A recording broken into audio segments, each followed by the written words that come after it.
ఏదైతే ఉందో శాండ్ పాలసీని ఉచిత ఇసుక పాలసీ ఈ ప్రభుత్వం తీసుకొచ్చిన విషయం అందరికీ తెలిసిందే.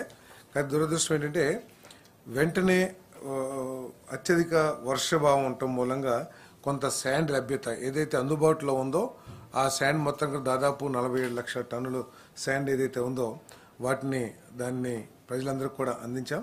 మరి ఈ అధిక వర్షాల మూలంగా కొంత ఇబ్బందులు ఎదుర్కొన్నా కూడా మరి 4-5 రోజులకి ఒక వారం రోజుల నుంచి కూడా ప్రభుత్వం తీసుకున్న నిర్ణయాల మూలంగా ధరలు కూడా మార్కెట్లో తగ్గినాయని చెప్పేసి మరి మాకు సమాచారం ఉంది.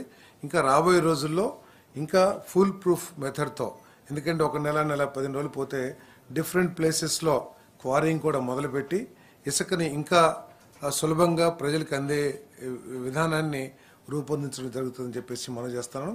అదేవిధంగా ఇప్పుడు కొత్తగా తీసుకున్న నిర్ణయం ఏంటంటే ప్రైవేట్ పట్టా ల్యాండ్స్లో శాండ్ ఉంటే ఆ శాండ్ను కూడా తీసుకోవచ్చు. ఆ శాండ్ తీసుకున్న దానికి బదులు ఆ రైతుకి ఏ విధంగా మేలు చేయాలి, అసైన్మెంట్ ల్యాండ్స్ కానివ్వండి, పట్టా ల్యాండ్స్లో కనుక ఇసుక తీసుకున్నట్లయితే ఆ రైతుకి ఏ విధంగా మేలు చేయాలనేది కూడా, ఎందుకంటే అది ప్రైవేట్ ల్యాండ్, అదే గవర్నమెంట్ ల్యాండ్ రివర్స్లోనైతే ఫ్రీగా తీసుకోవచ్చు గవర్నమెంట్.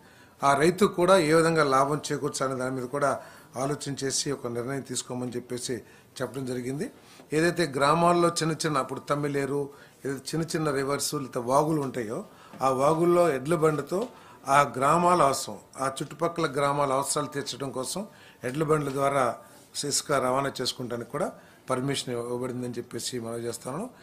పెద్ద నదులు ఏదైతే ఇసుక క్వారింగ్ ఉందో అది ఒక నెల 15 రోజుల్లో ఎన్విరాన్మెంట్ క్లియరెన్స్ అవన్నీ వస్తాయి కాబట్టి అవి రాగానే తప్పుకోకుండా ఇంకా సులభతరం చేస్తామని చెప్పేసి కూడా ఈ సందర్భంగా తెలియజేస్తున్నాను.